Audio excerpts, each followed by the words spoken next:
আসসালামু আলাইকুম রহমতুল্লাহ, welcome back নতুন আরেকটি ব্লগে আপনাদের সবাইকে স্বাগতম। এইটা হইতেছে বীর গার্স মদিনা মুনাওয়ারা। এটা হচ্ছে জান্নাতি কূপ এবং এই কূপের সংক্ষিপ্ত ইতিহাস আমি আপনাদের কাছে তুলে ধরার চেষ্টা করব। So please stay with me and subscribe, like, comment, share. So আপনারা যত বেশি সাপোর্ট করবেন ইনশাআল্লাহ তত বেশি আরও বেশি ভিডিও বানাবো।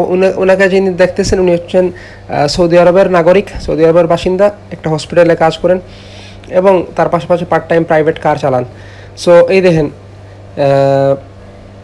বীরে গার্স, এটা হচ্ছে রাসূল সাল্লাল্লাহু আলাইহি সাল্লামের স্মৃতি বিজড়িত কুয়া এবং এই কুয়ার পানি দিয়ে রাসূল সাল্লাল্লাহু আলাইহি ওয়াসাল্লামের ওফাতের পর গোসল করানো হয়েছিল এবং রাসূল সাল্লাল্লাহু আলাইহি ওয়াসাল্লাম এটা এটা দুটি রওয়ায়াত আছে। একটা হচ্ছে রাসূল সাল্লাল্লাহু আলাইহি ওয়াসাল্লামের গোসল করানো হয়েছিল এই কুয়ার পানি দিয়ে এবং এটি জান্নাতি কুয়া এবং এই 60টি বাকেট অর্থাৎ 60টি বালতি পানি দিয়ে রাসূল সাল্লাল্লাহু আলাইহি ওয়াসাল্লামকে গোসল করানো হয়েছিল এবং রাসূল সাল্লাল্লাহু আলাইহি ওয়াসাল্লাম একদিন স্বপ্নে দেখলেন তিনি ফজরের পর এই কুয়াতে আসছেন এবং এটি জান্নাতি কুয়া এবং এই কুয়ার পানি পান করেছেন তিনি দেখলেন স্বপ্নে। তখন এটা আলী রাদিয়াল্লাহু তাআলা আনহু থেকে বর্ণিত।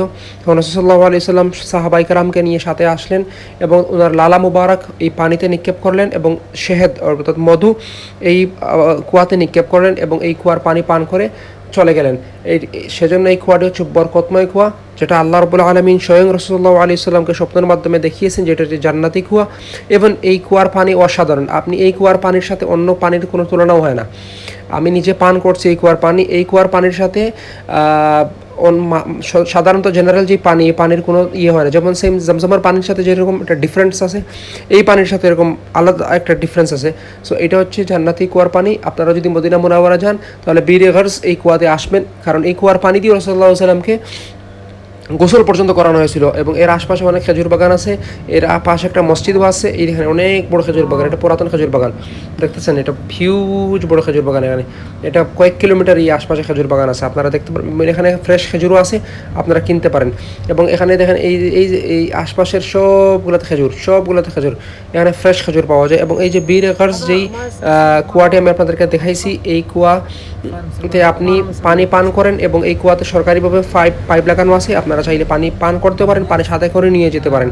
সো বীর গার্সের এই ভিডিওটি কেমন লাগলো আপনারা জানাবেন এবং মদিনা মুনাওয়ারার সহ পৃথিবীর আরও সুন্দর সুন্দর জায়গার ভিডিও আমি আপনাদেরকে দেখানোর চেষ্টা করব। So please stay with me, subscribe my YouTube channel এবং আমার ফেসবুক পেজেও আপনারা সাপোর্ট করবেন, লাইক, কমেন্ট, শেয়ার করবেন।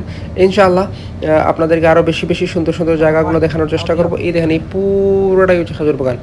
এখানে কিন্তু পুরো খেজুর। এখানে কিন্তু সালমান ফার্সি রাদিয়াল্লাহু তাআলা আনহু একটি খেজুর বাগান আছে 1400 বছর পুরাতন, সেটাও আমি আমার অন্য ব্লগে দেখাবো ইনশাআল্লাহ। সবাই ভালো থাকবেন, আল্লাহ হাফেজ।